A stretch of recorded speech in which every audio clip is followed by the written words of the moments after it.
రక్తంలో కూడా ప్లాస్టిక్ దొరుకుతుంది. అంటే అది ఎక్కడి నుంచి వెళ్తుంది? తల్లి వాళ్ళకి అప్పుడే పుట్టిన వాళ్ళంటే తల్లి రక్తం నుంచి ఓర్ తల్లి శరీరం నుంచే వెళ్తుంది కదా ఆ ప్లాస్టిక్ వాళ్ళకి. అంటే మన శరీరంలో మన రక్తంలో కూడా ప్లాస్టిక్ ఉంటుంది. ఎలా ఉంటుంది, ఎలా వెళ్తుంది? ఇలాంటి వాటి వల్లే. మనం అసలు ఇప్పుడు ప్లాస్టిక్ లేకుండా మన జీవితం ఆలోచించుకోవాలంటేనే కష్టం లాగా అయిపోయింది. మొత్తం మానేయాలా అంటే మానేయమని చెప్పను, ఎందుకంటే అలా చాలా కష్టం. కానీ వీలైనంత వరకు తగ్గించుకోవడానికి ప్రయత్నించండి. ఆయన చెప్పినట్టే భూమి గురించి తర్వాత ఆలోచిద్దాం. ఓకే, ఫస్ట్ మన గురించి మనం ఆలోచించుకుందాం. ఇప్పుడు అక్కడక్కడ తవ్వితే ఏవొస్తాయి? బంగారాలు అవి ఇవి వస్తాయి తవ్వితే, మట్టిలో ఉన్నాయి అన్నారు కదా. పోను మీ మనవలకి, మీ ముని మనవలకి ఆర్ ఆ తర్వాత జనరేషన్కి తవ్వితే ఏం దొరుకుతాయి? ప్లాస్టిక్ దొరుకుతుంది. అది మీ తర్వాత తరాలకి మీరు ఇవ్వాలనుకుంటున్నారా? మీ జీవితంలో ఎలాంటి మార్పులు చేసుకోవాలి? మీ పిల్లల జీవితం వాళ్ళకు కూడా చిన్నప్పటి నుంచి ఇలాంటి ఆలోచనలు అలవాటైతేనే ఒక వయసు వచ్చిన తర్వాత ఆ బాధ్యత పెరుగుతుంది. పోనీ అదే భూమి బాధ్యత వద్దులే, వాళ్ళ బాధ్యత వాళ్ళు. మీ పిల్లలు వాళ్ళ మీద అయితే ప్రేమ ఉంది కదా, వాళ్ళ కోసం చేస్తారు కదా ఏదైనా, దాని గురించి అయినా ఆలోచించండి. అందుకని ప్రకృతిని కాపాడండి, ప్రకృతి మీద ప్రేమతో తర్వాత ఆలోచిద్దాం. ఫస్ట్ స్వార్థంతోనే, స్వార్థపరులు అవ్వండి, ప్రకృతిని కాపాడండి. మాంసాహారం ఎందుకు తినకూడదు అని అడుగుతున్నారా? చెప్తాను. సరే, ఇప్పుడు ఒక చిన్న కథ చెప్తాను, ఆ పాయింట్కి వస్తాను. ఒక చిన్న కథ చెప్తాను. ఇప్పుడు ఒక తల్లికి 5 పిల్లలు ఉన్నారు అనుకుందాం. ఓకే, ఆ 5 పిల్లలకి బ్రతికుండడానికి ఒకేలాంటి అవకాశాలు, ఒకేలాంటి రైట్ ఉందా లేదా? ఆ హక్కు ఉందా లేదా? ఒక తల్లికి పుట్టిన 5 పిల్లలకి ఒకేలాంటి బ్రతికి ఉండే హక్కు ఉందా లేదా? ఉండాలా లేదా? న్యాయంగా ఉండాలా? అందరూ ఒప్పుకుంటారా ఇది? అది న్యాయం మాట్లాడుకుందాం. ఉంటుందా లేదా అన్న దానికి తర్వాత వద్దాం. ఇప్పుడు మనం ఎక్కడి నుంచి వచ్చాం? మన ముందు కోతులు అంటారు. సరే, ఇప్పుడు ఈ భూమి నుంచి వచ్చినవే కదా ఈ చెట్లు, ఈ భూమి నుంచి వచ్చిన వాళ్ళే కదా మనుషులు. అలానే జంతువులు కూడా. ఒక తల్లి కడుపున పుట్టిన 5 బ్రతికుండడానికి ఒకేలాంటి హక్కు ఉందంటే, మనం బ్రతికుండడానికి మనకే ఎంత హక్కు ఉందో అలాగే జంతువులకి కూడా అవి బ్రతికుండడానికి హక్కు ఉందా లేదా? ఉంది. ఇప్పుడు ఒక తల్లి కడుపున పుట్టిన పిల్లలు, ఒక అన్నయ్యో తమ్ముడో ఉన్నాడు, వాళ్ళ అన్నని బ్రతకనివ్వట్లేదు అంటే వాళ్ళని ఏమంటాము? రాక్షసుడు అనొచ్చు, దుర్మార్గులు అనొచ్చు, ఏవంటే అవి పేర్లు పెట్టుకోవచ్చు మనం. అదే పని మనం చెయ్యడం కరెక్టా కాదా? ఇప్పుడు అవి మన సోదరులు సోదరీమణులు అయితే వాళ్ళని చంపుకుంటే మనం ఎంత దుర్మార్గులం? అది మనకి బ్రతకడానికి హక్కు ఉంది అంటే వాటికి కూడా బ్రతకడానికి అంతే హక్కు ఉంది. వాటి హక్కుని లాక్కునే రైట్ మనకి ఎవ్వరూ ఇవ్వలేదు. థ్యాంక్ యూ సో మచ్ ఇంత సమయాన్ని నాకు ఇచ్చినందుకు, నేను చెప్పినంత విన్నందుకు. పత్రి సార్ ఏం చెప్పారు? ప్రాణం పోసే శక్తి మనకి లేనప్పుడు ప్రాణం తీసే హక్కు మనకి లేదు. మనకి ప్రాణం పోసే శక్తి లేదు. శక్తి లేనప్పుడు నువ్వు ప్రాణం ఎలా తీస్తావు? వేరే జీవిని చంపుకుని ఎలా తింటావు?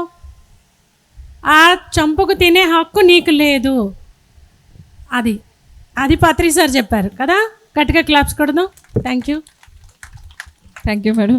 థ్యాంక్ యూ నాన్న. ఒక యూత్ ట్రాన్స్ఫర్మేషన్ అయితే ఎలా ఉంటుందో ఈ ఒక్క ఉదాహరణ చాలు. సో ఇలాంటి వాళ్ళు ఇంకా ఇంకా తయారవ్వాలి. ఇక్కడున్న అక్క చెప్పింది అర్థమైందా? మీరు అక్కలా తయారవుతారా? ఎంతమంది తయారవుతారు? Wow, great, thank you. ఇప్పుడు ఈరోజు అన్నపూర్ణ మేడం గారి బర్త్డే. సో సన్మానం తర్వాత కేక్ కటింగ్ ఉంటుంది.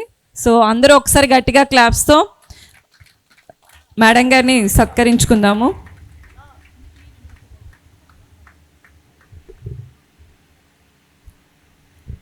మ్యూజిక్ ఉందా?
అందరూ ఒకసారి లేచి మేడం గారికి బర్త్డే విషెస్ తెలియజేద్దాము. ఒక్కసారి గట్టిగా చప్పట్లతో. ఎవరికైనా బర్త్డే సాంగ్ వచ్చా? Happy birthday to you. రండి మేడం, రావాలి. Happy birthday to you, happy birthday to you, happy birthday Annapurna madam, happy birthday to you. ఇలాంటి మరెన్నో పుట్టినరోజులు జరుపుకోవాలనేసి అందరి మాస్టర్ల తరఫున నేనే కోరుకుంటున్నాను. మీ విష్లు ఇందాక ఆనంద్ గారు మీ చేత చేసుకున్నటువంటి విష్లన్నీ కూడాను నెక్స్ట్ ఇయర్ అంతటికి ఫుల్ఫిల్ అవ్వాలని మనస్ఫూర్తిగా కోరుకుంటున్నాను. హలో, పుట్టినరోజు జై జైలు చిట్టి పాపాయి, నీకు ఏటేటా ఇలాగే పండగ జరగాలి. పుట్టినరోజు జై జైలు చిట్టి Annapurna.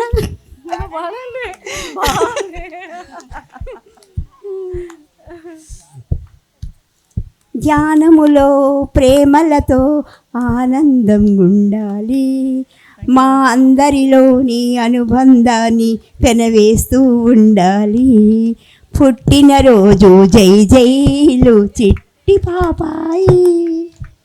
Happy birthday to you, happy birthday to you, happy birthday.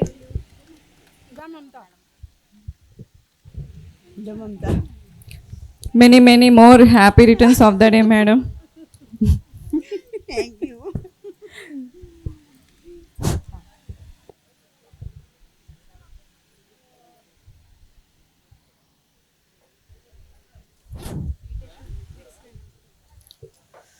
దీని తర్వాత మనము కాసేపు ధ్యానం చేసుకుందాము. ఆ తర్వాత రామిరెడ్డి గారి మంచి మాటలు అన్న క్లాస్ ఉంటుంది. సో ఎవరు ఎక్కడికి వెళ్ళొద్దు, అందరూ కూడాను స్టేజ్ దగ్గర ఉండవలసిందిగా కోరుచున్నాము.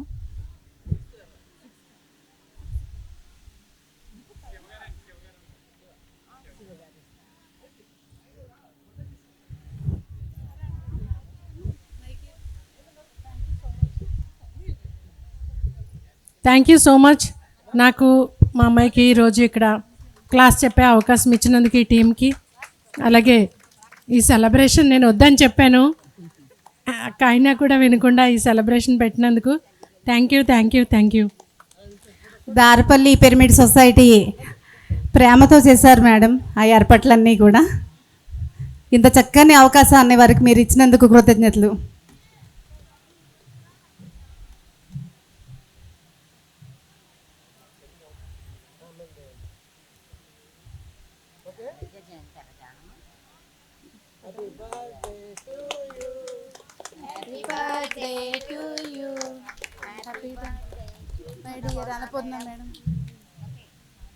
మాస్టర్స్ చక్కగా మెడిటేషన్ చేసుకుందాం.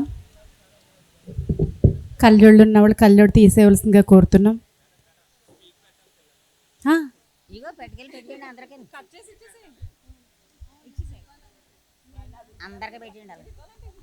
అక్కడికి వెళ్ళిపోండి. ప్రతి ఒక్కరూ చక్కగా స్వీట్ తీసుకుని కేక్ తీసుకుని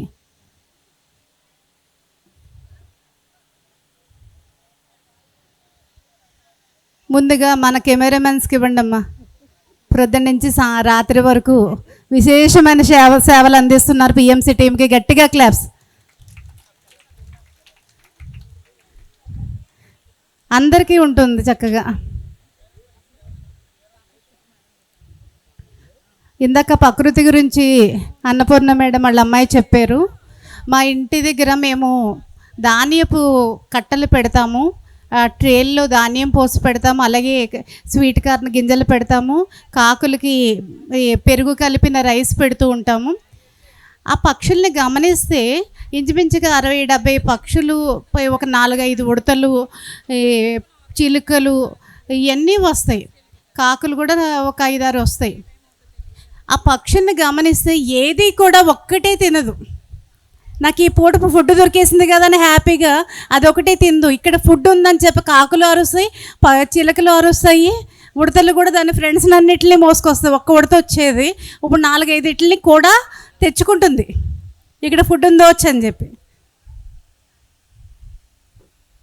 మానవుడు తనకున్న సహజ లక్షణం అది లోపల ఉండిపోయింది. పంచితే పెంచబడుతుంది. ఎక్కడ రుచికరమైంది ఉందో, ఎక్కడైతే మంచి ఉందో ఆ మంచి అన్నది అందరికీ పంచుదాం. అందులో విశేషమైనది ధ్యానం శాకాహారం గురించి ప్రతి ఒక్కరికి కూడా తెలియపరచుదాం మాస్టర్స్. ఇలాంటి విశేషమైన కార్యక్రమాలు జరుగుతున్నప్పుడు మీ ఇరుగు పొరుగుకి బంధువర్గానికి ఇట్లా జరుగుతుంది. మేమందరూ తరలి వెళుతాం, దారపల్లి పుణ్యక్షేత్రాన్ని తరలి వెళ్తున్నాము. ఇలా ఇక్కడ చక్కని ఆశ్రమం ఉంది, ఒక గురువు గారు ఉన్నారని చెప్పి మీరు ఎప్పుడైతే తెలియపరుచుతూ ఉంటారో, వాటర్ ఫాల్స్ ఉన్నాయని చెప్తూ ఉంటారు, వాళ్ళందరికీ కూడా ఇన్ఫర్మేషన్ మీరు ఇస్తున్నారు. వాళ్ళకి వెసులుబాటు అయిన రోజున ఈ ప్రకృతితో గడిపే అవకాశం వచ్చిన రోజున తప్పనిసరిగా ఇక్కడికి వస్తారు. అందు గురించి మనము సమాచారాన్ని తెలపాలి. మనం ఇంకొక ముఖ్యమైన అతిథికి మనకి ఇక్కడ సేవలు అందించిన శ్వాసలీల గారిని సన్మానించుకుందాం. వేదిక మీదకి రావాల్సిందిగా ఆహ్వానిస్తున్నాం. ఆవిడ వెళ్ళిపోతున్నారు, బయలుదేరుతున్నారు రేపు వశిష్ఠ గౌతమ్ దగ్గర క్లాస్ గురించి. శ్వాసలీల గారిని వేదిక మీదకి సాదరంగా ఆహ్వానిస్తున్నాం. విజయలక్ష్మి మేడం సన్మానించవలసిందిగా కోరుతున్నాం.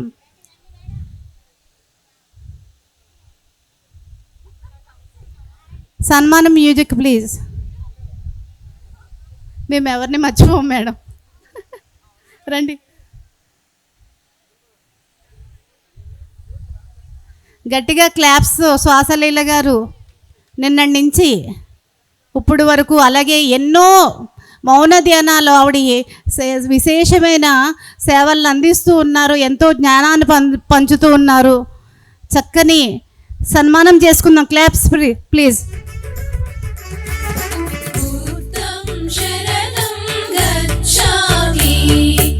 నాకు అందరికీ నమస్కారం అండి. నాకు దారపల్లితోని చాలా మంచి అనుబంధం ఉంది. ఎందుకంటే లాస్ట్ ఇయర్ నుంచి కూడాను ఎవ్రీ మంత్ పౌర్ణమికి 1 వీక్ ఇక్కడ మౌన ధ్యానం చేస్తూ ఉండేవాళ్ళం. ఇప్పటికి కూడా కంటిన్యూ అవుతూనే ఉంది. సో ఇక్కడ చాలా అద్భుతంగా ఉంటుందండి. ఇక్కడ ఏంటంటే ప్రత్యేకంగా మనము ఆలోచనలు ఆపక్కర్లేదు. ఇక్కడున్న ప్రకృతితో మనం మమేకమైనప్పుడు ఆటోమేటిక్గానే మనలో ఉన్నటువంటి న్యాచురాలిటీ ఏదైతే ఉంటుందో దాంతో అనుసంధానం అయినప్పుడు మనం కూడాను ఆ శూన్యంలోనికి వెళ్ళడం జరుగుతుంది. తద్వారా మనం చక్కగా కళ్ళు మూసినా తెరిచినా కూడాను అద్భుతమైనటువంటి ఆనంద స్థితిలో, ధ్యాన స్థితిలో మనం ఉంటాము. సో మై డియర్ మాస్టర్స్, ఇక్కడ ఉన్నటువంటి వన సంపద కావచ్చు, ప్రకృతి ఎంత అద్భుతం అంటే దారపల్లిలో ఉండేటటువంటి వాటర్ ఫాల్ కావచ్చు. మేమైతే 3 hours ఆఫ్ వాటర్ మెడిటేషన్ కూడాను చేస్తున్నాము. ఇప్పుడైతే కుదరలేదు, కానీ 1 week ఆఫ్ మౌన ధ్యానం పౌర్ణమి అప్పుడు చేసినప్పుడు చాలా చాలా చక్కగా మేము ప్రకృతి మాత ఒడిలో చక్కగా యూటిలైజ్ చేసుకొని ఆ శక్తితో ఇంకా ఇంకా విస్తృతంగా ధ్యాన ప్రచారాలు, అఖండ మౌన ధ్యానాలు అవన్నీ కూడాను చేస్తూ ఉన్నాము. ఆ పవర్, ఆ శక్తి అంతా ఇక్కడ నుంచే తీసుకెళ్తున్నాం స్వామి గారు. థ్యాంక్ యూ సో మచ్ మీకు కూడా, ఎందుకంటే ఇంత అద్భుతమైనటువంటి ఆశ్రమాన్ని ఇక్కడ ఏర్పాటు చేసి మా అందరికీ అవకాశం ఇచ్చారు. సో అలాగే ఇక్కడికి వచ్చినటువంటి ప్రతి ఒక్క పిరమిడ్ మాస్టర్స్కి పేరు పేరున స్పెషల్ థ్యాంక్స్ చెప్పుకుంటున్నాను. Thank you so much. Ramaraju గారిని వేదిక మీదకి రమ్మని ఆహ్వానిస్తున్నాం. శ్వాసలీల గారికి మీ ఆశీర్వాదాలు కూడా అవసరం. థ్యాంక్ యూ సో మచ్ అండి. మీరు కూడాను ఇక్కడ చక్కగా ధ్యానం చేసి ఆధ్యాత్మిక సంపదతోని ఇంటికి తిరిగి వెళ్ళి అక్కడికి వెళ్ళి మీరు ఇంకా ఆధ్యాత్మికంగా మరిన్ని సేవలు అందించాలని మనస్ఫూర్తిగా కోరుకుంటున్నాను. థ్యాంక్ యూ సో మచ్ అండి. నాకు ఈ అవకాశం ఇచ్చినటువంటి శ్రీనివాస్ గారికి, విజయలక్ష్మి మేడం గారికి, అలాగే మంజుల మేడం గారికి అందరికీ స్పెషల్ థ్యాంక్స్ అండి. చాలా సంతోషం అమ్మా మీరు రావడం, కార్యక్రమాలన్నీ చేయడం. ఇది ఏ ఒక్కరి సొత్తు కాదు, ఈ ప్రకృతి అంతా అందరి సొత్తును. అయితే మీలాంటి ఈ ధ్యానం పంచేవాళ్ళు చూస్తే ఇంకొంచెం సంతోషం. మేమే మీకు థ్యాంక్స్ చెప్పాలి, అందుకని ఇప్పుడు ఈ సన్మానము. కూర్చోండి ఒకసారి. ఇప్పుడు ఏంటంటే తాపేశ్వరంలోన అండ్ వశిష్ఠ గౌతంలోన మౌన ధ్యానాలు ఉన్నాయి, అందుకనేసి వెళ్ళడం జరుగుతుంది. థ్యాంక్ యూ సో మచ్ అండి. మీ అందరినీ కలుసుకోవడం చాలా చాలా ఆనందంగా ఉంది. Thank you. తప్పకుండా అండి, నెక్స్ట్ పౌర్ణాలు ఇక్కడే ఉంటాయి.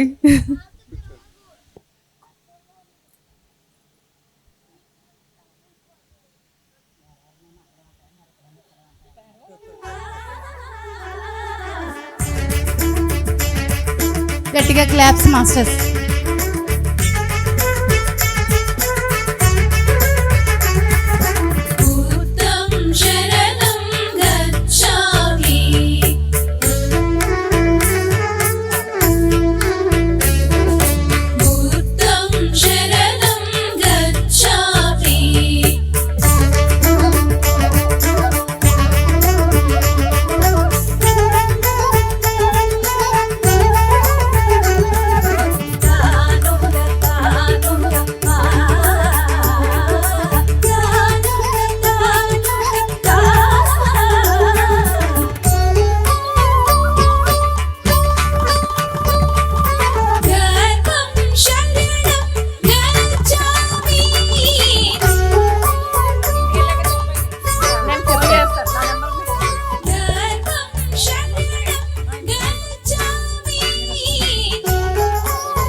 ఇప్పుడు ఈ శుభ సమయాన్ని ఒక అరగంట పాటు రామరాజు గారి సందేశం తీసుకుందాం.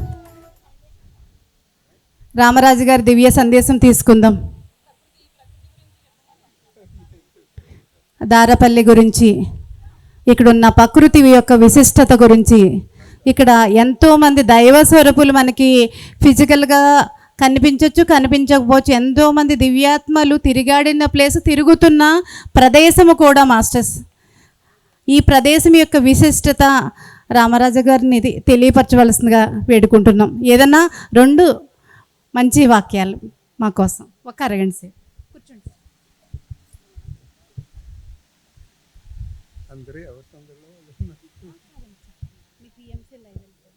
హరి ఓం.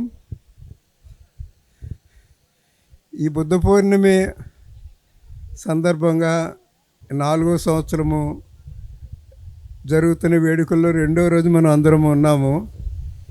ఇక్కడికి వచ్చిన అందరూ కూడా ఈ ప్రకృతిని చూసి చాలా ఆనందపడుతున్నారు. ఎందుకు అంటే ప్రకృతికి ఆ రకమైనటువంటి శక్తి ఉన్నది. ఒక తల్లి తన బిడ్డల్ని ఎలాగ ప్రేమించి లాలించి పెంచుతుందో ప్రకృతి అనేక జీవరాశుల్ని పెంచుతుందన్నమాట.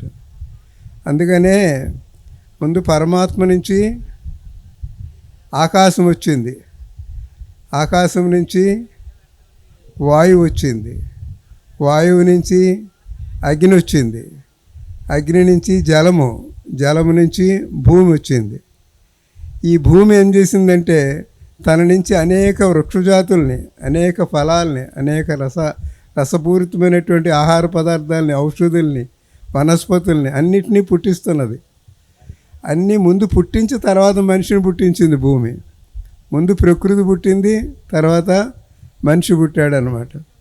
అందుకనే ఈ ప్రకృతి ఎవరి కోసము ఈ భూమి పుట్టించిందంటే మనిషి కోసమే పుట్టించింది. అలాంటి ప్రకృతిని మనిషి పాడు చేయకుండా ఉన్నంతసేపు ఆ మనిషి ఆ ప్రకృతిలో చాలా ఆహ్లాదకరంగా ఆనందంగా గడపగలుగుతాడు. ఈ రోజున పట్టణాల్లో ఆనందంగా ఉండలేకపోవడానికి ఇలాంటి ప్రకృతి భరితమైనటువంటి ప్రదేశాలకు వచ్చినప్పుడు ఆనందంగా ఉండడానికి అదే కారణం. పట్టణాల్లో ఫ్యాక్టరీల పేరు చెప్పి, భవనాల పేరు చెప్పి, రోడ్ల పేరు చెప్పి ఎక్కడ కొంచెం కూడా ఖాళీ జాగా లేకుండా ప్రకృతిని మనం నాశనం చేసుకున్నాం, అది అభివృద్ధి అని చెప్పి. ఇక్కడ అలాంటి విపత్తులు ఏమీ లేకుండా, అలాంటి నాశనం లేకుండా ప్రకృతి యథాతథంగా ఉన్నది. అందుకని మనకి ఎక్కువ సంతోషం ఉంటుందన్నమాట. ఒకప్పుడు మన ఋషీశ్వరులు అందరూ కూడా అడవుల్లోనే జీవించేవారు. పల్లెటూళ్ళలో జనపదాలు ఎక్కువ ఉండేవి, పట్టణాలు తక్కువ ఉండేవి. చిన్న చిన్న గ్రామాలు, చిన్న చిన్న జనపదాలు ఉండేవి. ఇప్పుడు జనాభా పెరిగే కొద్దీ క్రమక్రమంగా పట్టణ జనాభా ఎక్కువైపోతుంది, గ్రామీణ జనాభా తగ్గిపోతుంది. గ్రామాల్లో నివసించే వాళ్ళు తగ్గిపోతున్నారు, పట్టణాల్లో పెరిగే వాళ్ళు ఎక్కువైపోతున్నారు. పట్టణాల్లో పెరిగే వాళ్ళు ఎక్కువయ్యే కొద్దీ వాళ్ళు ప్రకృతికి దూరం అయిపోతూ ఉంటారు. గ్రామాల నుంచి పట్టణానికి వెళ్తున్నాడంటే వాడు దూరం అయిపోయినట్టే, ప్రకృతికి దూరం అయిపోయినట్టే. అందుకనే ఎక్కువ అనారోగ్యాలు అవి వచ్చేస్తున్నాయి అన్నమాట. ఎవరైతే పట్టణాల నుంచి గ్రామాలకు వస్తారో వాళ్ళు ఆనందంగా ఉంటారు. అలా రావడానికి జరగటం లేదు. ఎంచేత ఇక్కడ ఉన్నటువంటి లభించినటువంటి కొద్దిపాటి వనరులతో మనిషి సంతృప్తి చెందక దురాశ చెంది పైకి వెళ్తున్నాడు, పట్టణాలకు వెళ్తున్నాడు, పెద్ద పెద్ద నగరాలకి వెళ్తున్నాడు అనమాట. అందుకనే పట్టణాలు పెరిగే కొద్దీ, నగరీకరణ పెరిగే కొద్దీ మనిషి ప్రకృతికి దూరం అవుతాడు. ప్రకృతికి దూరం అయ్యే కొద్దీ మనిషి యొక్క ఆనందము తగ్గిపోతూ ఉంటుంది అనమాట. ఎవరైతే ప్రకృతి దగ్గరగా ఉంటారో వాళ్ళకి ఆనందం ఎక్కువగా ఉంటుంది. ప్రకృతి దూరం అయ్యే కొద్దీ ఆనందము తగ్గిపోతుంది. ఇది ఈ రెండింటికి ఉన్నటువంటి సంబంధం అనమాట. ఇంకా ఈ ప్రదేశం గురించి చెప్పమని అంటున్నారు. లాస్ట్ ఇయర్ కూడా చెప్పాము. ఇది 7-8 కొండలు ఉన్నాయి. దాదాపు 300 రకాలైనటువంటి ఔషధ మొక్కలు ఉన్నాయి. ఔషధ మొక్కల నుంచి వచ్చినటువంటి గాలి వల్ల మనకి అనేక రకాలైనటువంటి ప్రయోజనాలు కలుగుతూ ఉంటాయి. ఇంకొక విశేషం ఏంటంటే ఈ ఉన్న కొండలన్నీ కూడా పూర్తిగా జలవనరులతో నిండిన కొండలు అన్నమాట. ఎక్కడికక్కడ జలపాతాలు ఉన్నాయి. ఇక్కడ ఒకటే కనిపిస్తున్న జలపాతము, కానీ ప్రతి 5 కిలోమీటర్లకి 10 కిలోమీటర్కి ఒక జలపాతం కనిపిస్తూ ఉంటుంది. ఇక్కడైతే మీరు ఈ జలపాతాన్ని చూశారు. ఇట్లాగా బురదకోట వెళ్ళి ఆ రోడ్డు అంటే వెళ్తే ఒక 2 కిలోమీటర్లు వెళ్ళేసరికి ఒక జలం దారి వస్తూ ఉంటుంది కొండ మీద నుంచి. ఆ మంచినీళ్ళు మరి భూమి నుంచి వచ్చిన ఆ నీళ్ళలో చూస్తే మీకు ఎప్పుడైనా మనం మినరల్ వాటర్ బాటిల్స్ కొనుక్కుంటాము కదా, మినరల్ వాటర్ డబ్బాలు, అందులోనే ఏమైనా దోషం ఉండొచ్చేమో, కానీ ఆ నీళ్ళు అస్సలు ఇంత కూడా నలకుండదు, దోషం ఉండదు. అవి ఆ నీళ్లు తాగితే బి కాంప్లెక్స్ ఇంజెక్షన్ చేయించుకున్నప్పుడు వచ్చినంత శక్తి వస్తూ ఉంటుంది అనమాట. ఎందుకని ఆ నీరు భూమిలో అనేక చెట్ల వేళ్ళని తాగుతూ, అనేక చెట్ల యొక్క వేళ్ళ నుంచి రసాన్ని పీల్చుకుంటూ అందులో కలుపుకుంటూ వచ్చినటువంటి నీళ్లు. అందుకని ఆ నీరు తాగినప్పుడు మనకి ఎంతో చక్కగా ఉంటుంది. ఇంకోటి ఏంటంటే ఈ చెట్ల ఆకులు రాలినప్పుడు చెట్ల గాలి తో పాటు ఆ సువాసనలు వచ్చినప్పుడు అందులో చిన్న చిన్న మనకి తెలియనటువంటి అతి సూక్ష్మమైనటువంటి పదార్థాలు ఉంటాయన్నమాట. ఆ పదార్థాలు ఇంకెక్కడా దొరకవు. అందుకనే రోజుకి కనీసం 10-15 నిమిషాలు ప్రకృతిలో గడిపిన మనిషికి ఉన్న ఆరోగ్యము ఇంకెవరికీ ఉండదు. మీరు గమనించండి, ఇప్పుడు టిబెట్ అలా ఎత్తైన కొండ ప్రాంతాలకు వెళ్ళే కొద్దీ కూడా ప్రకృతిలో గడిపే మనుషుల జీవితకాలం ఎక్కువ ఉంటుంది. వాళ్ళు ఆరోగ్యంగా ఉంటారు, బలంగా ఉంటారు. శరీరంలో వాళ్ళకి కొవ్వది, అనవసరమైన కొవ్వది చేరుకోదు. అదే మీరు పట్టణాలకు వచ్చే కొద్దీ మీకు అనారోగ్యాలు పెరిగిపోతాయి, శరీరంలో అనవసరమైనటువంటి బరువు పెరుగుతూ ఉంటుంది, అనేక రకాలైనటువంటి రోగాలు వస్తాయన్నమాట. ఒకప్పుడు గోదావరి తీరం అంతా కూడా రకరకాలైనటువంటి చెట్లు వృక్షాలతో ఉండేది, మంచి అడవి ప్రదేశం. ఎప్పుడైతే ఈ కాటన్ ధర ఇలాంటి ప్యారేజీలు అవి కడుతున్నామో మనం, అప్పుడు ఏమైంది, ఎక్కడ చూసినా వరి చేలే ఉంటాయి, ఇంక వేరే చెట్లే ఉంటాయి, కొబ్బరి తోటలు ఉంటాయి, అదే ఇన్ని రకాల చెట్లు ఉండవు కదా. మనకి ఎన్ని రకాల అవసరమో అన్నీ భగవంతుడు పుట్టించాడు. మనం ఏం చేస్తున్నాము, అన్ని రకాలని తీసేసి ఏదో ఒక రకాన్నే పెంచుతున్నాం అన్నమాట. ఏదో ఒక రకం వల్ల ఒట్టి అన్నమే తిని ఊరుకున్నాం అనుకోండి, అన్ని రకాల పౌష్టిక విలువలు ఎక్కడొస్తాయి, రావు కదా. అట్లాగే ప్రకృతి నాశనం చేసి ఒకే రకమైన పంటలు పండించిన చోట మనకు కావాల్సినటువంటి అన్నీ దొరకవు. ప్రకృతిలో మనకు అన్నీ దొరుకుతాయి కాబట్టి మనకి ఇక్కడ ఎక్కువ ఆనందంగా ఉంటుంది. తర్వాత ఈ ప్రదేశంలో పేర్లు చూస్తే మీరు ఒకవైపు కుంతీదేవి వాగు అని ఉన్నది, ఒకవైపు పాండవులపాలెం అని ఉన్నది, ఒకవైపు శరభన్నపాలెం అని ఉన్నది, శరభవరం అని ఉన్నది, గజ్జనపూడి అని ఉన్నది. ఇవన్నీ కూడా పురాణాలకు సంబంధించినటువంటి ప్రదేశాలు అన్నమాట. కుంతీదేవి వాగు అనేది పాండవుల తల్లి పేరు మీద వచ్చినటువంటిది. పాండవులపాలెం అనేది కొంతకాలం పాండవులు ఉన్నారు కాబట్టి ఆ పేరు వచ్చింది. శరభుడు అక్కడికి వచ్చాడు కాబట్టి దక్షిణ శరభుడు శరభవరం అని పేరు వచ్చింది. ఇట్లాగా పేర్లు వచ్చినాయి అన్నమాట. శ్రీరామచంద్రుడు వనవాసం చేసినప్పుడు, లేకపోతే పాండవులు వనవాసం చేసినప్పుడు దండకారణ్యంలో తిరిగారనే చరిత్రలు మనకి ఇతిహాసాలు ఉన్నాయి. ఆ మహానుభావులు తిరిగినటువంటి ప్రదేశము. ఇప్పుడు ఉన్నటువంటి హిమాలయాల కంటే ఇవి పాత కొండలు, పురాతనమైనటువంటివి అన్నమాట. హిమాలయాలు వీటికంటే చిన్నవి. అందుకని హిమాలయాలు పుట్టకముందు మన ఋషులందరూ ఈ గోదావరి, కృష్ణ ఇలాంటి నదీ తీరాల్లోనే తపస్సు చేసుకునేవారు, ధ్యానం చేసుకునేవారు. ఇక్కడ ఆ రకంగా మొట్టమొదటి ఋషీశ్వరులు ఎక్కువగా ఇక్కడే ఉండేవారు. తర్వాత హిమాలయాలు వచ్చిన తర్వాత అక్కడికి వెళ్ళడం పెరిగింది. ఈ మధ్యన 108 సంవత్సరాల వయసున్న ఒక సాధువు గారు ఇక్కడికి వచ్చారు. ఆయన చెప్పిన విషయం ఏంటంటే, హిమాలయాల్లో మీరు ఇలా ఎత్తుకెళ్ళే కొద్దీ 4000-5000 అడుగులు ఎత్తుకెళ్ళామనుకోండి హిమాలయాల మీదకి, అక్కడ ఇంత గడ్డి పరకు కూడా మొలవదు, చెట్టు మాట ఏమి, అంతా రాళ్ళు రప్పలు. శీతాకాలం అయితే మంచుతో కప్పబడిపోయి ఉంటాయి. అక్కడ ఏ రకమైనటువంటి చెట్లు ఉండవు, అసలు పచ్చదనం అనేదే కనపడదు. మనం కానీ అక్కడికి వెళ్తే కొంతసేపు గాలి పీల్చుకోవడం కూడా కష్టం అవుతుంది. ఇందులో చారుధామ యాత్రకి వెళ్ళే వాళ్ళకైతే తెలుస్తుంది. ఆ ఎత్తుకెళ్ళే కొద్దీ మనం గాలి పీల్చుకోవడం, శ్వాస పీల్చుకోవడం కష్టమైపోతూ ఉంటుంది. అందుకని ఇక్కడ ఉన్నటువంటి పచ్చదనము హిమాలయాల దిగువ ప్రాంతాల్లో ఉంటుందని పైకి వెళ్ళేటట్టు ఉండదు అన్నమాట. పైకి వెళ్ళే కొద్దీ ఉండదు అసలు. ఇంకా పైకి కొండ శిఖరాలు ఎక్కేవాళ్ళైతే కూడా వాళ్ళు ఆక్సిజన్ ట్యూబులు పట్టుకుపోతూ ఉంటారు. దాన్ని బట్టి తెలుస్తుంది కదా మనకి. అందుకని ఇక్కడ గాలిలో పుష్కలంగా ఆక్సిజన్ ఉంటుంది, పోషక విలువలు ఉంటాయి కేవలం ఇదే కాకుండా. తర్వాత మనం శ్వాస మీద ధ్యాస చేసినప్పుడు మీరు గమనించినట్టయితే మనకి, మీరు ఎప్పుడైనా ఒక 5-6 నెలల వయసు ఉన్న పిల్లని, పాపను కానీ పిల్లవాడిని కానీ ఆ తల్లి చక్కగా స్నానం చేయించి వాడికి పాలు పెట్టి పడుకోబెట్టినప్పుడు వాడి గాలి పీల్చుకోవడం చూడండి. వాడి గాలి పీల్చుకున్నప్పుడు మీరు చూసినట్టయితే శ్వాస సహజంగా వెళ్తుంది వాడికి. మొత్తం ఇక్కడి నుంచి పొట్టంతా మన కదలడం చూస్తూ ఉంటాం ఆదమర్చి నిద్రపోతున్న పిల్లవాడిని చూస్తే. ఎవరైనా పెద్దవాళ్ళు నిద్రపోయినప్పుడు మీరు గమనించండి, అలాంటి కదలికలు మీరు ఏమైనా వాళ్ళ శరీరంలో కనిపిస్తాయా అంటే దాని అర్థం ఏంటి? మన చిన్నప్పుడు మనకి శ్వాస ఎంత సహజంగా ఉండేది, ఎంత ఆరోగ్యంగా ఉండేవాళ్ళము, దాన్ని ఈ కృత్రిమైన పద్ధతులతో మన శ్వాసను మనం సహజంగా తీసుకోవడం మర్చిపోయాం. మన ఆహారాల్లో తేడా వల్ల కానీ, మనం నివసించే ప్రదేశాల వల్ల కానీ సహజమైనటువంటి శ్వాసని తీసుకోవడమే మర్చిపోయాం మనం. శ్వాస సహజంగా ఉంటే వాడు ఆరోగ్యంగా ఉంటాడు, శ్వాస కృత్రిమంగా ఉంటే వాడు అనారోగ్యంతో ఉంటాడు అన్నమాట. తర్వాత ఇప్పుడు శ్వాస సహజంగా ఉన్నది లేనిది గమనించడంలో ఇంకో తేడా ఏమిటి వస్తుందంటే, మీకు మనం ఏదైనా అనారోగ్యం ఉంటే టెస్ట్ ట్యూబ్ రక్త పరీక్షలు చేయించుకుంటాం, మూత్ర పరీక్షలు, మల పరీక్షలు, ఇన్ని పరీక్షలు చేయించుకుంటాము. ఏ పరీక్ష చేయకుండా, ఎక్కడ డాక్టర్ దగ్గరికి వెళ్లకుండా, ఏ టెస్ట్ సెంటర్కి వెళ్లకుండా మీరు ఆరోగ్యంగా ఉన్నారో లేదో చెప్పేది శ్వాస చెప్పేస్తుంది మీకు. శ్వాస వేగంగా వస్తుంది అనుకోండి, భారంగా వస్తుంది అనుకోండి, మీరు అనారోగ్యంతో ఉన్నట్టు. దానికి ఏమైనా టెస్ట్ చేయించుకోవాలా? శ్వాస నెమ్మదిగా వెళ్తుందంటే అప్పుడు మనం ఆరోగ్యంగా ఉన్నట్టు. శ్వాస ఎగుడు దిగుడుగా వెళ్తున్నది, లేకపోతే ఒక ముక్కులోనే వెళ్తున్నది అంటే మనం అనారోగ్యంతో ఉన్నట్టు. మనకి ఈ రెండు వైపులా 2 ద్రాక్షపళ్ళు గుత్తుల్లో ఉంటాయన్నమాట. ఒక్కొక్క గుత్తుకి మళ్ళీ 3 గుత్తులు ఉంటాయి, అలాగే 6 గుత్తులు ఉంటాయన్నమాట ఈ ఊపిరితిత్తుల్లో. మనం శ్వాస తీసుకున్నప్పుడు ఈ 6 తిత్తులు పూర్తిగా నిండితే మనం ఆరోగ్యంగా ఉంటాము. అందులో ఏదో సగమే నిండుతున్నది అనుకోండి, మనం అనారోగ్యంతో ఉన్నట్టు.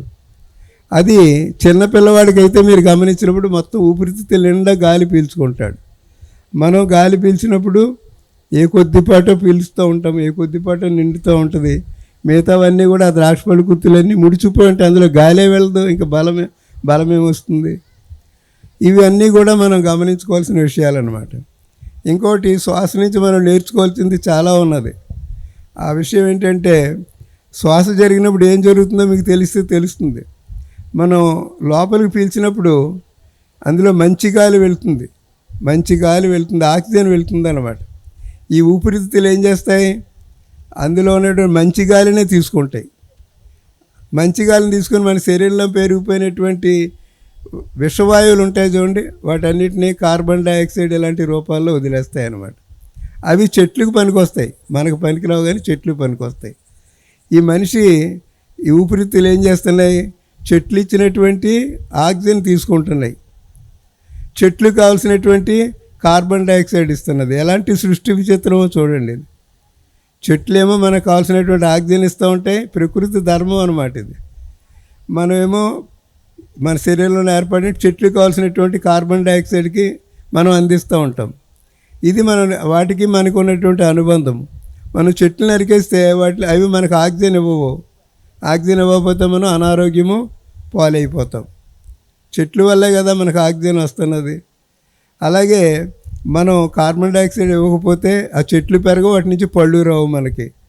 ఎప్పుడైతే సమాజంలో అందరూ ఐకమత్యంగా ఒకరొకరు పరస్పరము సహకరించుకుంటారు, ప్రకృతి మానవుడికి సహకరించాలి, మానవుడి ప్రకృతికి సహకరించాలి.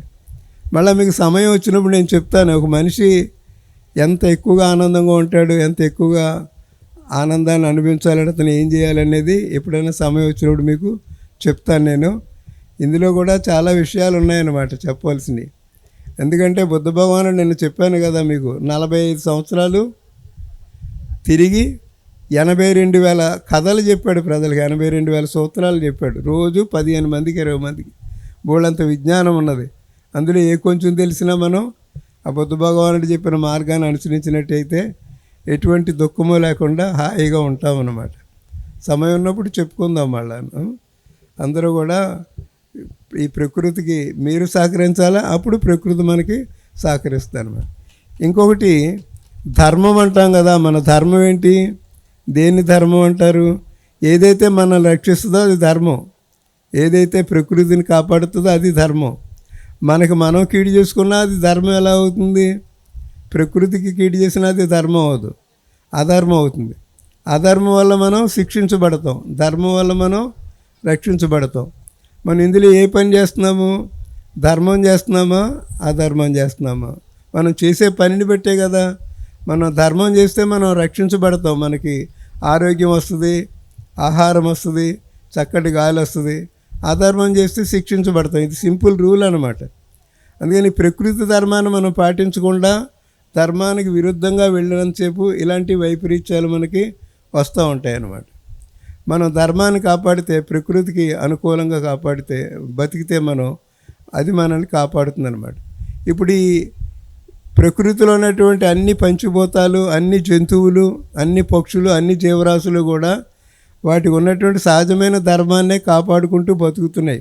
ఒక్క మానవుడే ఆ సహజమైనటువంటి ధర్మాన్ని తప్పిపోయి బతుకుతున్నాడు అనమాట. అగ్ని ఉందనుకోండి, ఏ దేశంలో అన్నా అది చల్లగా ఉంటుందా? వేడిగానే ఉంటుంది. నీళ్ళు ఉంటే ఎక్కడ ఏ దేశంలో ఉన్నా చల్లగానే ఉంటాయి, వేడిగా ఉండవు కదా. అలాగే ప్రతిదీని. అట్లాగే జంతువులు ఉన్నాయి, వాటికి నియమం ప్రకారము ఆహారం తింటే నియమం ప్రకారం విహరిస్తూ ఉంటాయి. బతికినన్నాళ్ళు అనారోగ్యం లేకుండా బతికి చనిపోతాయి వాటికి ఉన్న కాలం. ఏ జంతువు కూడా ఇక్కడ ఇంతకాలం నుంచి ఉన్న కోతులు అవి చచ్చిపోయి జబ్బు పడి చచ్చిపోయిన కోతిని మనం చూడము.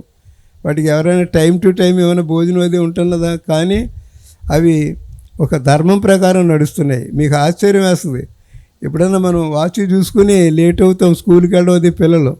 సరిగ్గా మార్నింగ్ 6:30, 7 అయ్యేసరికి దిగుతాయి ఈ కొండ నుంచి కోతులన్నీ కూడా. మళ్ళీ సాయంకాలం 4, 4:30 అయ్యేసరికి వెళ్ళిపోతాయి. ఎంత ఒక్క నిమిషం కూడా తేడా ఉండదు. ఎంత వాటి ధర్మాన్ని అవి పాటిస్తున్నాయి. ఆ టైంలోనే అవి తింటాయి, రాత్రి తినవు. మనిషి పొద్దుట తింటాడు, మధ్యాహ్నం తింటాడు, రాత్రి ఒక టైం ఏమన్నా ఉన్నదా? ఎప్పుడు లేస్తాడో తెలియదు, ఎప్పుడు పడుకుంటాడో తెలియదు. అందుకనే ఏ జ్ఞానము లేదని అంటారు పశువులకు. వాటికి జ్ఞానం ఉన్నది, వాటికి ఒక ధర్మం ఉన్నది. ఆ ధర్మాన్ని అవి పాటిస్తున్నది, అందుకనే ఆరోగ్యంగా ఉంటున్నాయి. మనిషి తన ధర్మాన్ని తను పాటించడం లేదు. అందుకనే ధర్మాన్ని ఎప్పుడైతే పాటించకుండా పోతామో అప్పుడు మనం అనారోగ్యాన్ని పాలైపోతాం, కష్టాలు పాలైపోతాం, దుఃఖాలు పాలైపోతాం అన్నమాట. అందుకనే మనని చెట్లు పోషిస్తున్నాయి కాబట్టి ఇందాక అమ్మాయి చెట్లు పోషించడం మన ధర్మం. చెట్లు పోషిస్తే మనం ఆరోగ్యంగా ఉంటాము. వాటిని నరికేస్తుంటే మనం అధర్మం చేస్తున్నాం కాబట్టి అధర్మం యొక్క ఫలితాన్ని అనుభవిస్తూ ఉంటాం అన్నమాట. ఇంకా మరి చాలా టైం ఉంది, మీరు వింటుంటే ఇలా చెప్తానే ఉంటాను నేను. మరి మళ్ళీ ఎవరన్నా వచ్చి నన్ను మీరు చెప్పండి ఎప్పుడు ఆపేయాలో. నేను ఎప్పుడు ఆపేయాలో చెప్తే అప్పుడు చెప్తాను. మీకు ఇక్కడ ఒక సందర్భం చెప్తాను, నాకు చాలా మీకు కూడా అర్థమవుతుంది. ఏ మనిషి ఎక్కువ ఆనందంగా ఉంటాడు? ఈ ఉన్న ప్రజలందరిలోకి మనుషుల్లోకి ఎవరు ఎక్కువ ఆనందంగా ఉంటారు? ఆ కథ చెప్తాను మీకు.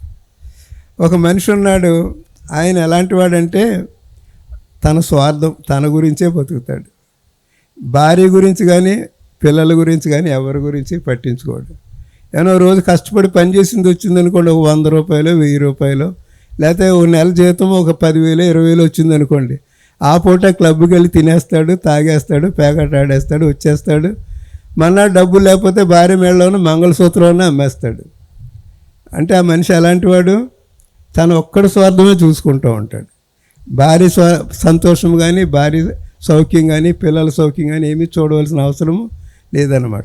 తను ఎంత హ్యాపీగా ఉంటే అంత బాగున్నాను అనుకుంటాడు, ఇతరుల గురించి ఆలోచించడం. ఉంటారు అలాంటి మనుషులు, ఉంటారు కదా. వాడు ఏమనుకుంటాడు, నేను చాలా ఆనందంగా ఉన్నాను, చాలా ఎంజాయ్ చేస్తున్నాను అనే కదా ఈ పనులన్నీ చేస్తాడు. ఆనందం లేకపోతే ఎందుకు చేస్తాడో పనులు? వాడు నిజంగా ఆనందంగా ఉంటున్నాడని పైవాళ్ళకి తెలుస్తుంది, వాడికి తెలియదు. ఎందుకని వాడు అజ్ఞానంలో ఉన్నాడు కాబట్టి. ఇప్పుడు ఈ మనిషితో పాటు ఇంకో మనిషిని పోలిస్తాను. ఆ మనిషి ఎలాంటి వాడు? తను హ్యాపీగా ఉంటాడు, తన భార్యని తన పిల్లల్ని కూడా సంతోషంగా చూస్తాడు, వాళ్ళ సుఖాన్ని వాళ్ళ క్షేమాన్ని కోరుతూ ఉంటాడు ఎప్పుడు. తనతో పాటు వాళ్ళ బాగు కూడా చూస్తూ ఉంటాడు. ఈ మొదటివాడి కంటే రెండోవాడు ఎక్కువ ఆనందంగా ఉంటాడా ఉండడా అని మీరు ఆలోచించుకోండి. మొదటివాడి కంటే రెండోవాడికి ఎందుకని భార్య ఉంటుంది, పిల్లలు ఉంటారు, వాళ్ళు హ్యాపీగా ఉంటారు. ఈ మొదటివాడికి అయితే వాడొక్కడే హ్యాపీగా ఉన్నాను అనుకుంటాడు, మిగతా వాళ్ళందరూ వాడిని బట్టి బాధలు పడుతూ ఉంటారు, ఇబ్బందులు పడుతూ ఉంటారు. అందుకనే మొదటివాడి కంటే రెండోవాడు కొంచెం ఎక్కువ హ్యాపీగా ఉండడానికి అవకాశము ఉన్నదన్నమాట. అంటే ఇక్కడ అర్థం ఏంటి మీరు గమనించవలసింది? మొదటివాడికి 100% స్వార్థము వాడి గురించే.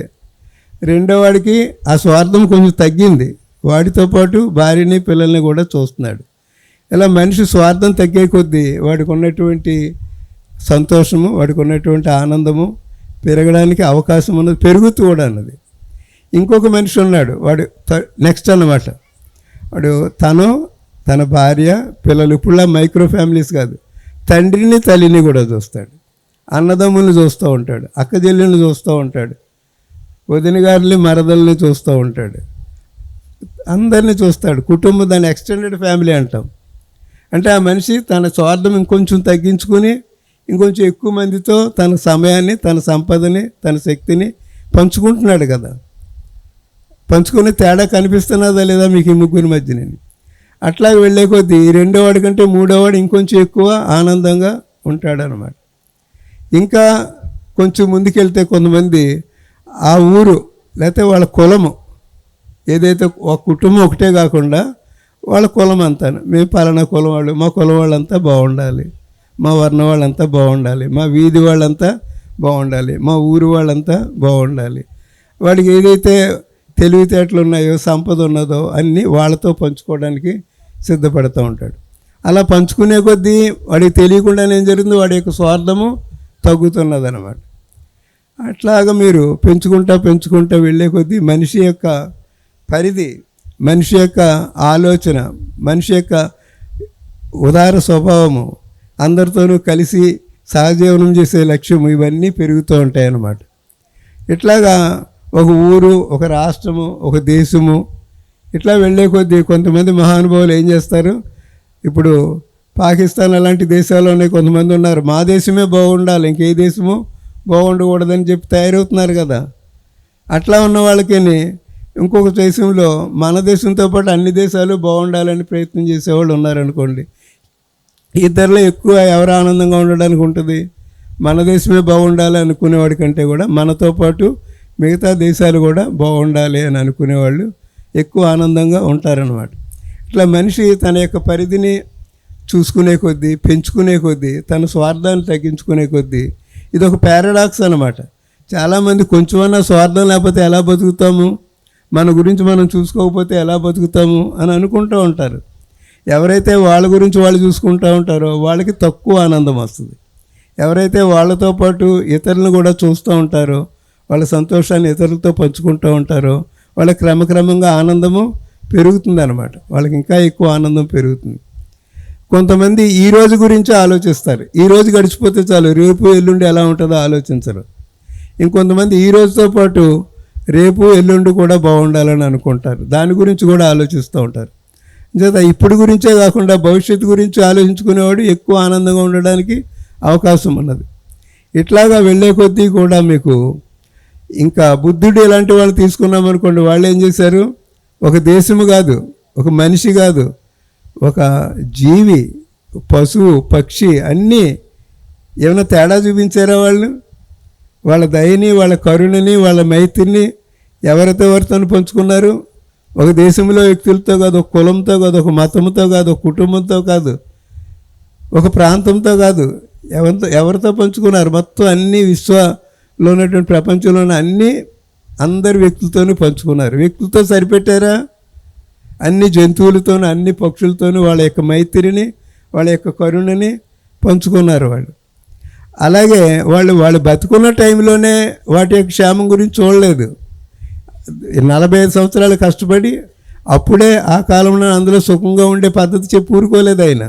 తరతరాలకి ఈ అన్ని దేశాల్లోనూ, అన్ని ప్రదేశాల్లోనూ, అన్ని కులాల్లోనూ, అన్ని రంగులు, అన్ని జాతులు, అన్నీ బాగుండే పద్ధతి, ధర్మము బోధించాడు ఆయన. అందుకనే బుద్ధ ధర్మము అన్నిటికంటే విశేషమైనటువంటి ధర్మం అని పేరు తెచ్చుకున్నది. అందరూ ఆ ధర్మానికి వెళ్ళిన వాళ్ళందరూ కూడా హ్యాపీగా, ఆనందంగా జీవిస్తున్నారన్నమాట.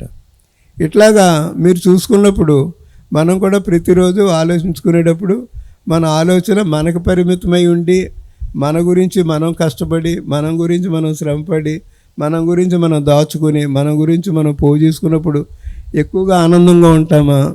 లేకపోతే మనతో పాటు మన శక్తి మేరకు కనీసం ఆలోచనలోనైనా ఇతరులతో పంచుకోవడానికి, ఇతరులతో కలిసి జీవించడానికి ఇష్టపడుతున్నామా? ఎప్పుడు ఆనందంగా ఉంటామనేది చూసుకోవాలి. వీటికి పెద్ద తెలివితేటలు అక్కర్లేదు, కొద్దిగా గమనిస్తే చాలన్నమాట.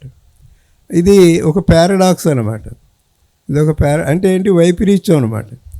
అట్లాగే ఎప్పుడన్నా మీకు చెప్తాను నేను, మీకు దేవుడు, దెయ్యము, ఇలాంటి భయము, పుణ్యము, పాపము ఇలాంటివి అంటాం కదా, కొన్ని నమ్మకాలు పెట్టుకుని బతుకుతూ ఉంటాం.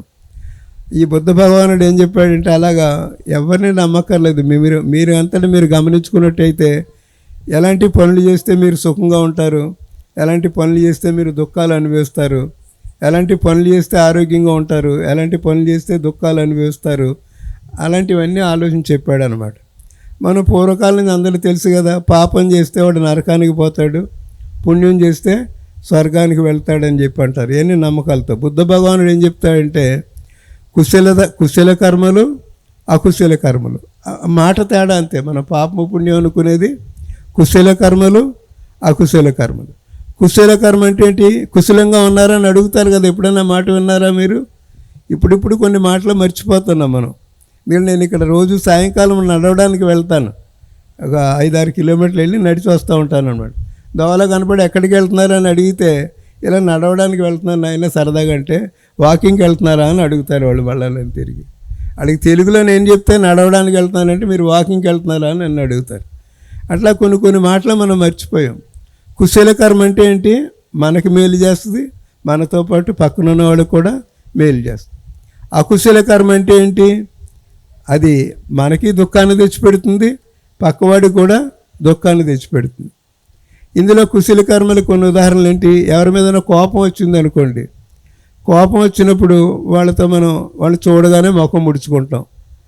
అలా అస్తమానం కోపడుతుంటే వాడు కొన్నాళ్ళు అయ్యేసరికి ముఖం అంతా అందవికారంగా తయారవుతుంది. కోపంగా ఉన్న మనిషిని చూడండి మీరు ఎప్పుడైనా, చిరునవ్వుతో ఆనందంగా నవ్వుతున్న మనిషిని చూడండి. ఇద్దరి ముఖం ఎవరి ముఖం ఎక్కువ ఆనందంగా కనపడుతుంది? మీకు ఎక్కువ అందంగా కనపడుతుంది. కోపంతో ఉన్న మనిషి ముఖం అందంగా కనపడుతుందా, లేకపోతే నవ్వుతో ఆనందంగా ఉన్న వ్యక్తి యొక్క మనిషి ముఖం అందంగా కనపడుతుందా? ఈ ముఖం యొక్క అందాన్ని వాడు కోపంతో వాడి ముఖాన్ని వాడే పాడు చేసుకుంటున్నాడు. ఈ పైకి కనిపించే ముఖమే అంత అందవికారంగా ఉంటే ఇంక వాడి లోపల భాగాలు ఎలా ఉంటాయో మీరు ఊహించవచ్చు. ఒక వ్యక్తి ముఖం చూసి వాడి లోపల ఎలా ఉన్నదో, వాడి ఆలోచనలు ఎలా ఉన్నాయో చెప్పేయచ్చు మనం కదా. ఇల్లాలు ముఖం చూస్తే ఆ ఇల్లు తెలిసిపోతుంది, ఇంటి వాకిలు చూస్తే ఇల్లాలు గుణం తెలిసిపోతుందని అంటారు. సామెత ఉన్నారా లేదా మీరు? ఇల్లు వాకిలు శుభ్రంగా ఉంటే ఇల్లాలు శ్రద్ధగా ఆవిడని. అక్కడ మనకి వెళ్ళేసరికి చెత్త కనిపిస్తున్నది అనుకోండి, ఇంకా లోపల ఎలా ఉంటుంది? అట్లా మనిషి ఒక face is the index of mind, అది ఒక సామెత అనమాట. మన ముఖము మన లోపల ఏం జరుగుతున్న దానికి ఒక సూచిక లాంటిది అనమాట. అందుకనే అకుశల కర్మ, కుశల కర్మ. కుశల కర్మ అంటే మైత్రి, కరుణ, జాలి, దయ, ప్రేమ, భక్తి ఇలాంటివి ఉండడం అనమాట. అలాంటి కుశల కర్మలు అంటే ఆ మనిషి ఆరోగ్యం ఎలా ఉంటుంది, ఆ మనిషి ముఖంలో సౌందర్యం ఎలా ఉంటుంది, ఆ మనిషి లోపల ఎంత పరిశుభ్రంగా ఉంటాడు, ఎంత పరిశుద్ధంగా ఉంటాడు మీరు ఊహించుకోండి. అకుశల కర్మలు ఉన్నాయనుకోండి, ద్వేషము, పగ, ఈర్ష్య, అసూయ, దొంగతనం చేయడం, వ్యభిచారం చేయడం, ఎవరొకరు మోసం చేయడం, వీళ్ళకి తగాదాలు పెట్టడము, అనవసరమైన కబుర్లు చెప్పడము. కొంతమందికి సరదాగా ఉంటుంది, ఎవరన్నా దెబ్బలాడుకుంటుంటే చూడడము సరదాగా ఉంటుంది కొంతమందికి. అలాంటి ప్రతి చోట ఉంటారు వాళ్ళు, దెబ్బలాడుకుంటూ ఉంటే వీళ్ళకి ఆనందంగా ఉంటుంది. ఇంకా కొంతమంది అలా దెబ్బలాటలు పెట్టి ఇప్పుడు ప్రతి గ్రామాల్లోనూ తయారవుతున్నారు. వాళ్ళు పోలీస్ స్టేషన్కి వెళ్తే వీడికి ఆదాయం వస్తూ ఉంటుంది, వీడు మధ్యవర్తి కింద ప్రయత్నిస్తాడు. చాలా చోట్ల అలాంటివి వస్తారు. వాళ్ళు మనకు అపకారం చేస్తున్నారని తెలియకుండానే వాళ్ళు చుట్టూ తిరుగుతాం, గ్రామ పెద్దలు అనుకొని చెప్పి. ఇట్లా మీకు చూసినప్పుడు ఒక మనిషి కుశల కర్మలు చేసినప్పుడు ఎక్కువ ఆరోగ్యంగా ఉంటాడా, అకుశల కర్మలు చేసినప్పుడు ఎక్కువ ఆరోగ్యంగా ఉంటాడా? కుశల కర్మలు చేస్తే ఆరోగ్యం పెరుగుద్ది, అకుశల కర్మలు చేస్తే అనారోగ్యము, దుఃఖము పెరుగుద్ది అన్నమాట. ఇప్పుడు మనిషి సుఖంగా ఉండాలంటే ఏం చేయాలి, ఆనందంగా ఉండాలంటే ఏం చేయాలి? దేవుడికి పూజ చేయాలి, తీర్థయాత్రలకు వెళ్ళాలి. అలా చేస్తే ఎక్కువ ఆనందం వస్తుందా, అయితే మన దగ్గరే ఉండి క్రమంగా మన కుశల కర్మలు పెంచుకొని అకుశల కర్మలు తగ్గించుకుంటే ఎక్కువ ఆనందంగా ఉంటాము అనేది మనం ప్రశ్నించుకోవాలి. మనం రోజువారీ అకుశల కర్మలు చేస్తా డబ్బు సంపాదించి అకుశల కర్మలతో వచ్చిన డబ్బుతో పుణ్యక్షేత్రాలకు వెళ్ళామనుకోండి, ఆనందం వస్తుందా? నేను కొత్తపేటలో పనిచేసినప్పుడు ఒక సాయిబాబా గుడి ఉండేది. రోజు ఒక ఆయన 200 రూపాయలు ఖరీదు పెద్ద పూలదండ వేసేవాడు ఆ సాయిబాబా గారికి. ఆయన ఉద్యోగం ఏంటంటే ఆబ్కారీ ఇన్స్పెక్టర్ అనమాట. అక్కడక్కడ ఈ సారాయి, ఈ బట్టీలు అవి పెట్టుకునేవాళ్ళు, వాళ్ళు పట్టుకుని ఎవరో దొంగ సారాయి కాకుండా చూసే ఉద్యోగం. ఆ ఉద్యోగంలో ఏమొస్తాయి, వాళ్ళు పట్టుకుంటే వాళ్ళ దగ్గర నుంచి డబ్బులు వస్తాయి, లంచాలు వస్తూ ఉంటాయి. ఆ లంచాలన్నీ సంపాదించి అందులో కొంత డబ్బు పెట్టి ఇంత పూలదండ కొని రోజు సాయిబాబాకి వేస్తున్నాడు. అతను చేసే కర్మ అకుశల కర్మ. ఇక్కడ సాయిబాబాకి దండ వేస్తున్నాడు, కుశల కర్మ అనుకుంటాడు. అలాగా వచ్చి చేసిన దానికి ఏమైనా పొందికొన్నదా, పోలికొన్నదా? రెండింటికి ఏమన్నా ఏమీ లేదు కదా. సమాజీవం అంటే అది ఎప్పుడైనా మీకు చెప్తాను నేను, అష్టాంగ మార్గము కరెక్ట్గా చెప్తాను. నాకు ఇంకా 2 రోజులు టైం ఉంది కదా. అందుకనే కొన్ని కుశల కర్మలు చేసి మేము కష్టపడి డబ్బు సంపాదించి, దొంగతనం చేసినా డబ్బు సంపాదించి, ఎవడి బుర్రాన గొడ్డు సంపాదించి పుణ్యకార్యాలు చేస్తాము, అన్నదానాలు చేస్తాము, పెళ్ళిళ్ళు చేస్తాము, అందరికీ ఉపకారాలు చేస్తామంటే కుదురుతుందండి? ఎక్కడైనా ఉండకూడదు, అలా ఉండకూడదు. అలాంటి ద్వైతం ఉండకూడదు. డబల్ స్టాండర్డ్ అంటుందండి. కుశల కర్మలే చేయాలి. ఆ కుశల కర్మల వల్ల మనం సుఖంగా ఉండాలి, మన ఎదుటివాడు కూడా సుఖంగా ఉండాలి. ఈ ఎదుటివాడు సుఖంగా ఉండాలనేది మీరు ఎక్స్టెండ్ చేసుకుంటే వెళ్తే ఎక్కడ ఉంటుంది? మనతో పాటు చెట్లు, మొక్కలు, పువ్వులు, పక్షులు, పశువులు, ఒకటి కాదు, ఈ భూమి, కొండలు, సముద్రాలు, ఇవన్నీ కూడా కుశలంగా ఉండాలి. బాగా ఉంటే మనం చేసిన కర్మ కుశల కర్మ అవుతుంది. ఇందులో ఏ ఒక్కటి పాడైనా మనం చేసిన కర్మ అకుశలం అవుతుంది అన్నమాట. అందుకని ప్రతి మనిషి కూడా తన నిత్య జీవితంలో ఈ రెండింటికి పోల్చుకుంటే ఎవరు తెలివితో కూడా పోల్చగలుగుతాడు కదా.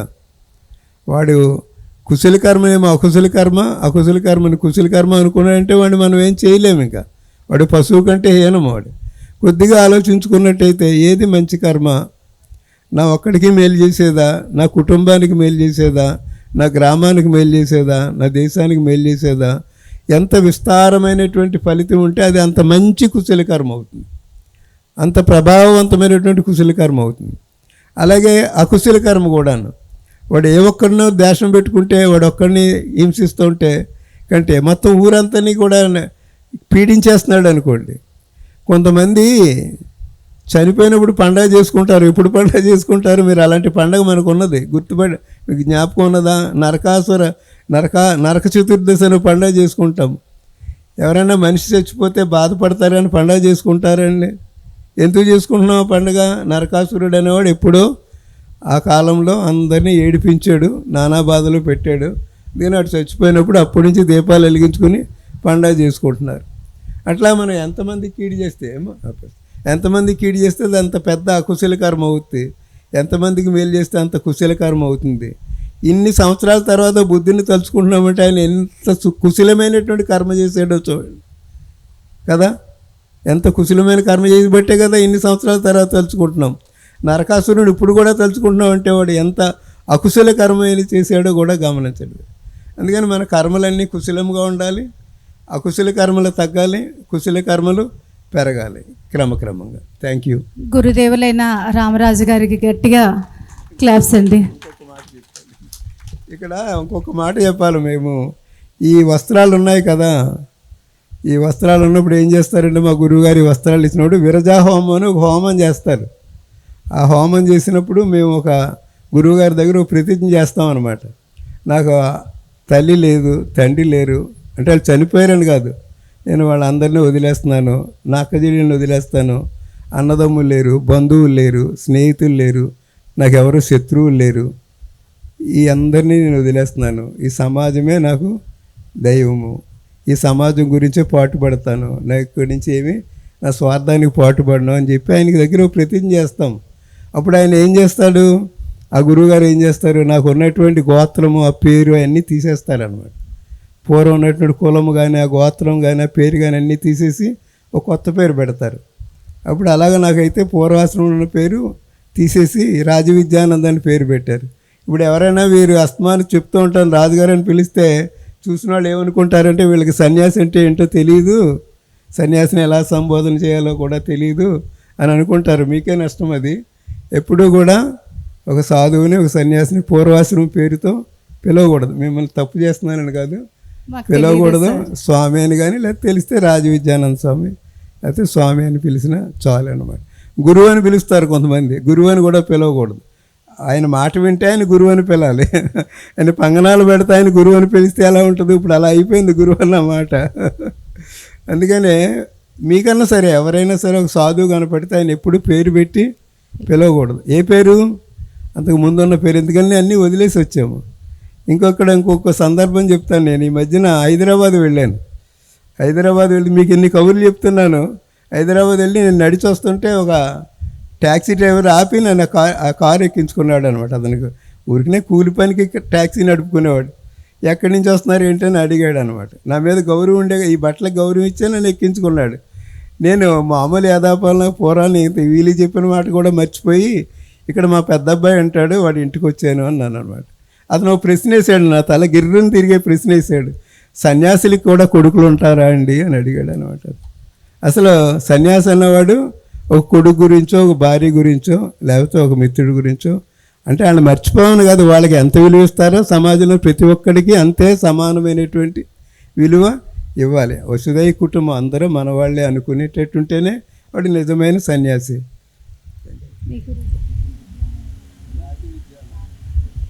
రాజ విద్యానంద్ గారికి, స్వామికి గట్టిగా క్లాప్స్ అండి. మనకి ఇప్పటి వరకు ఆ పరిచయము మనకి చేయలేదు వీళ్ళు. వాళ్ళు సంబోధించే పేరుతోనే మనం సంబోధించడం జరిగింది. ఈ రోజు నుంచి రాజ విద్యానంద స్వామి గారిని మనం సంబోధిద్దాము. చక్కగా నెక్స్ట్ సెషన్లోకి వెళ్ళిపోదాం మాస్టర్స్. మంచి మాట రామిరెడ్డి గారు, కళ్ళెం రామిరెడ్డి గారు, మానస సరోవర్ ధ్యానాశ్రమం రామిరెడ్డి గారు. హ్యాపీ సండే రామిరెడ్డి గారు. గట్టిగా గట్టిగా స్వాగతం మాస్టర్స్. ఎన్నో విశేషమైన కార్యక్రమాలు చేస్తూ అద్భుతంగా ముందుకు ప్రయాణం చేస్తున్న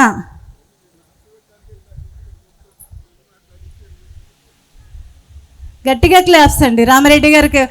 వేదిక మీద అలంకరించే వరకు ఎంతో విశేషమైన జ్ఞానాన్ని అందిస్తూ ఉన్నారు. ఎన్నో కార్యక్రమాలు నిర్వహిస్తున్నారు. కృష్ణానది తీరాన మానస సరోవర్ పిరమిడ్ ధ్యాన ఆశ్రమం ఎంతో సుందరంగా ఉంటుంది. సార్కి హృదయపూర్వక స్వాగతము.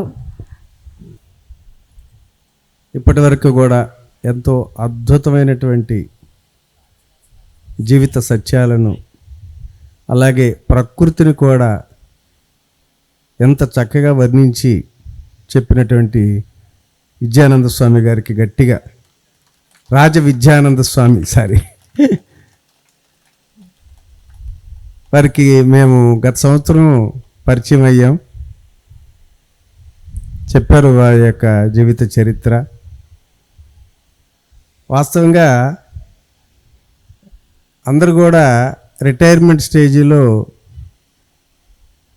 భార్యా బిడ్డలతో గడపాలి, అలాగే అన్ని సుఖ సౌకర్యాలతో లగ్జరీ అయినటువంటి హౌస్ కావాలి అనే ఉద్దేశంతో మరి ఉన్న ధనాన్ని బట్టి లగ్జరీ లైఫ్ని అనుభవిస్తున్న సందర్భంగా ఎన్నో సమస్యలు, ఎన్నో అనారోగ్యాలు, ఎన్నో దుఃఖాలు పొందుతున్న సందర్భంగా మరి ఒక సర్వసంగ పరిత్యాగిగా అన్నీ వదిలేసి ఎక్కడో ఒక కొండల్లో కోనల్లో ఎంతో హాయిగా ప్రశాంతంగా బ్రతున్నటువంటి స్వామీజీ గారిని చూస్తే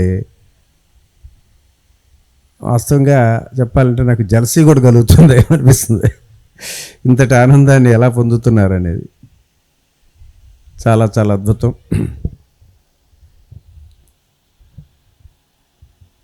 ఇక్కడ ఫస్ట్ టైము మొట్టమొదటిసారిగా ఈ దారపల్లి ఈ ప్రాంతానికి వచ్చినటువంటి మిత్రులు ఎంతమందో చేతులు ఎత్తండి. ఫస్ట్ టైం మొట్టమొదటిసారి వచ్చిన వాళ్ళు. Very good. దాదాపు 90% ఫస్ట్ టైమే వచ్చారు. చాలా సంతోషం.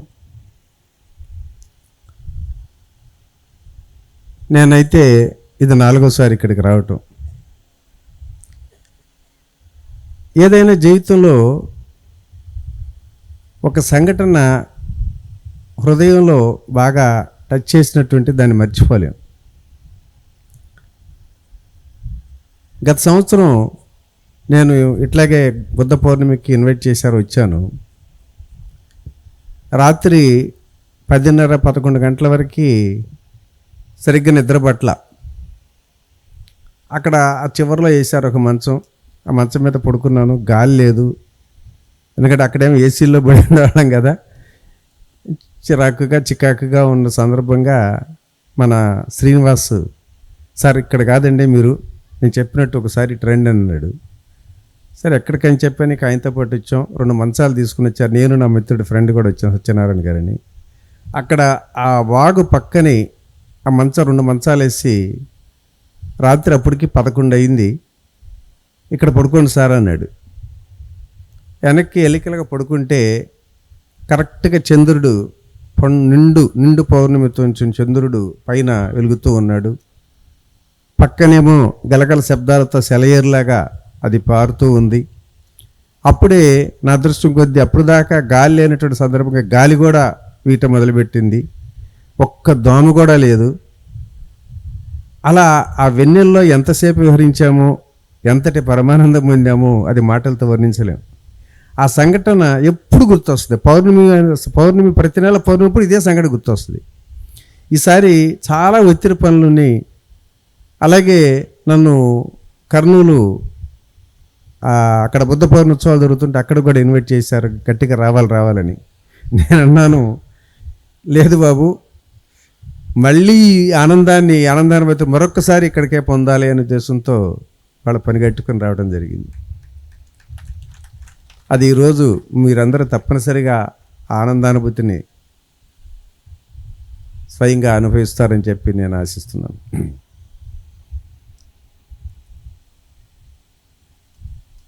వికసించే పుష్పం చెప్పింది తనలాగా అందంగా ఉండమని, ప్రవహించే వాగు చెప్పింది తనలాగా ఎప్పుడు ముందుకు సాగమని, మెరిసే మెరుపు చెప్పింది ఒక్క క్షణమైనా తనలాగా మెరవమని,